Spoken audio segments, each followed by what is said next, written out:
Love to Hate, the podcast that asks the question, what do you love to hate? You are a smelly pirate hooker. Movies, television, music, books, nerd things, current events. And I hate your ass face! Do you love it? No!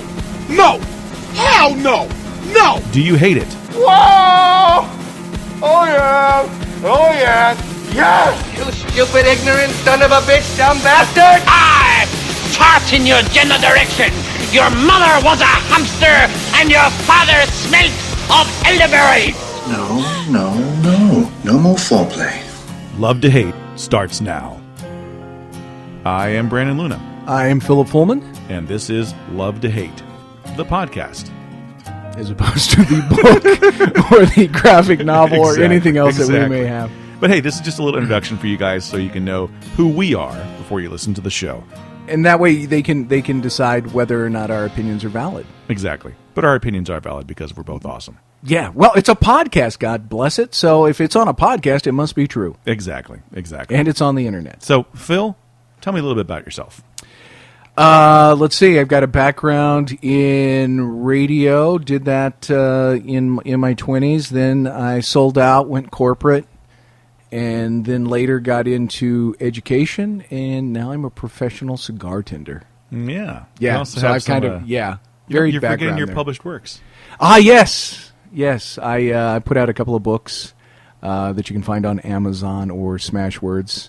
A couple of small chapbooks of poetry, prose, all of it from the first person, I think. Okay. So, yeah. You also have a podcast, don't you? Yes. Buddy of mine, Joey Salvia. You're doing great, by the way. Thank you. Thank you. We haven't done one in a while, but it's called This May Hurt. Oddly, Joey, a guy I met from in a cigar shop, and Joey works in radio. But we got together and did that, and we actually started because you invited me to do your Calypso cigar review podcast. So Joe and I finally decided to pull the trigger on that. We haven't done it in a while just because of our schedules. He pretty much works around the clock, but it's not dead yet. We're still going to get one in. Maybe it becomes an annual podcast, right. But. Yeah, so we still do that, and I love it because I'm still, like I said, I got the radio background, so anytime I got a chance to sit in front of a mic, I guess it's, I don't know, kind of ego. Yeah, there's a little bit of ego, yeah. It's got to be. Well, I mean, same with writing. Yeah, exactly. To assume, okay, I'm going to put these words down, and you're going to want to read them, and they're worth your time and your money. Yeah. And I think it's even more arrogant to say it's worth your time than worth your money. But I think, hopefully, what the audience will find out is once they listen to several of these episodes that it is worth their time. It's not costing them any money. Exactly. So I think it'll be worth their time. That's what we're going for. Okay. And I am Brandon Luna, and I come from the podcast world as well. I've been doing a Calypso cigar review for about 2 years. That ended recently, moved over to cigars in cinema, and now we're doing Love to Hate. So my background also involves radio, did radio in my 20s as well. Then I sold out, did the corporate thing for a long time, and banking job and all that good stuff. And now I am a cigar sales rep for a major brand and also a voice actor. So, which I envy. And a photographer, sort of, kind of, as well. So, yeah, we're both kind of Renaissance men, I guess, Yeah, in that we raconteurs. Like yes. Anecdotalist. There you go. Ooh, big words. You like that? Yeah. I was like... And actually, you and I met in a cigar shop. Exactly, yeah. I was a cigar tender, you were the rep, and... A cigar tender, what does that mean? Man, I true story. I have a shirt that somebody, sample shirt. They're like, here, wear these, sell our brand. And on the sleeve it says tobacconist. Mm-hmm. And I don't think of myself as a tobacconist. I think that's the guy. There are tobacconists out there. They can sit there in the cigar that's in my hand. They could sit there and tell you where it was grown, how it was grown, what priming it was, this, that.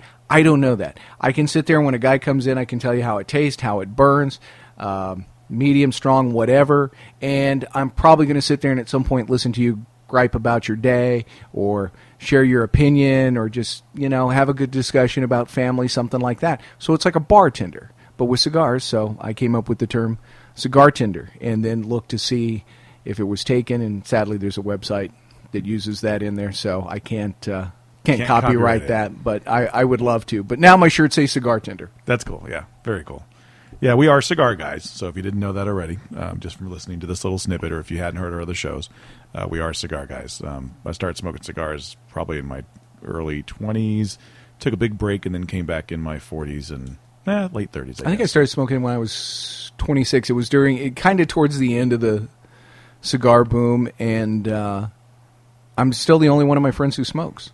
Really? All the other guys, all of us middle managers, it was kind of the cool thing to do. It was in. All the bars had humidors, so with overpriced, underhumidified cigars.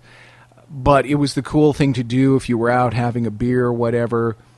As you're there with your shirt sleeves rolled up and your tie undone, so all the ladies will know, hey, he just came from the office. Right. The cigar just kind of fit that look. My friends liked them, but after it ceased being cool, they're like, no, I'm not interested. I'm like, no, I enjoy this. This is something I enjoy. I enjoy the flavor of them, and I've continued to smoke. Yeah. So it was never one of, I don't know, I hope I've never been one of those guys who's like, ooh, I like that because everybody else does. Right. Yeah. I don't know how I smoked cigars early on, like my teens or whatever, and didn't understand it, and it tastes like crap and whatever. But then I came into it in my 20s and really started to enjoy it. But I never owned a humidor. It was always just go with friends, smoke a cigar, smoke that, smoke this. They were smoking the easy stuff, and I was going for the Fuentes and whatever else I could find and trying to get into it. More the boutique at the time. Yeah, exactly. Which isn't now, but... Yeah. And then I had about a good 15-year break from it. Not because I didn't want to. It was just we moved around a lot, and people that I was living next to weren't doing it. And I was like, I didn't know where to go to get it. And I'm like, okay, whatever, So I kind of fell back into it because I worked with a bunch of guys at my last corporate job that actually did it. But it was completely different than what I remember. So these guys that sat between me were like, oh, yeah, let's all go smoke together. We're going to have some great stuff. I go out with them, and they're handing me like acids and tobacco specials. And I'm like, this is what cigars are now? Like, when did this happen? Like, I don't know what this is. And it freaked out. I kind of was like, okay, I guess this is cool, And then I ended up getting into it on my own and going to a cigar event and met with the Rocky Patel rep. And he's like, yeah, what do you smoke? I'm like, I don't know, this stuff. I used to smoke Fuente. And he's like, no, here, smoke this. And I had a vintage 92. And I'm like, oh, okay, that's what cigars taste like. So kind of worked my way back after that. It's completely different. And you'll still find guys, older guys, who it's just they're going to go with the name they know, Monte Cristo. Anything that has a Cuban name that's not Cuban, Monte Cristo, Cohiba, Romeo y Julieta, or Romeo and Juliet. Yeah. Any of those, and they go to them, and like that's the one I know. I'm not trying any of this new stuff. And those are still very good cigars, but it's interesting on the palate when you taste them now. It's just like, wow, that's completely different. But that was what we had. Yeah. So you would say, because you got into it again with friends. So for you, not a fad thing, but very much a social thing. Yeah, it's very much a social thing. Okay. But then I went nuts and I don't know what it is, but if I lock into something, I lock into it really hardcore. Right. And I dig.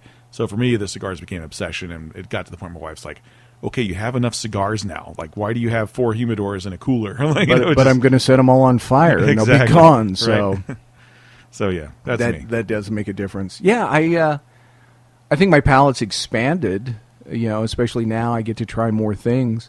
But for me, it was always just something that's like, no, I enjoy this. I enjoy the flavor of it. And it's like, hell, I can watch a movie. I can sit and have a cup of coffee with it. And it's like an enjoyable thing. Yeah. It is. So I don't feel like I need the social aspect of it. It's probably good that I work where I do, and because it's probably the only form of socializing I get, because I'm a homebody. Yeah. It's like, I'm just going to sit at home and read a book and smoke a cigar. Like, it's actually unhealthy. You're cultivating agoraphobia. Yeah. I'm kind of that way too, though. I mean, I think if I didn't have my current situation, if I wasn't married with children and stuff, I'd probably be in my house by myself, smoking cigars and playing video games, reading books, and that's probably be my existence at that point. So. Yeah. A lot of comic books. There'd be a lot of comic books. Yeah.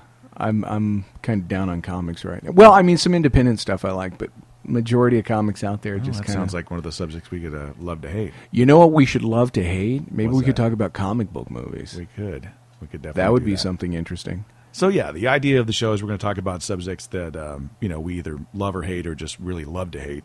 A lot of things you have love-hate relationship with, whether it be music or TV or, celebrities or whatever. So those are all topics we're going to discuss on this show, but this was more of just a quick introduction, 10-minute introduction, rather, to who we are and what the idea of the show is. So check out the show. First episode's coming soon.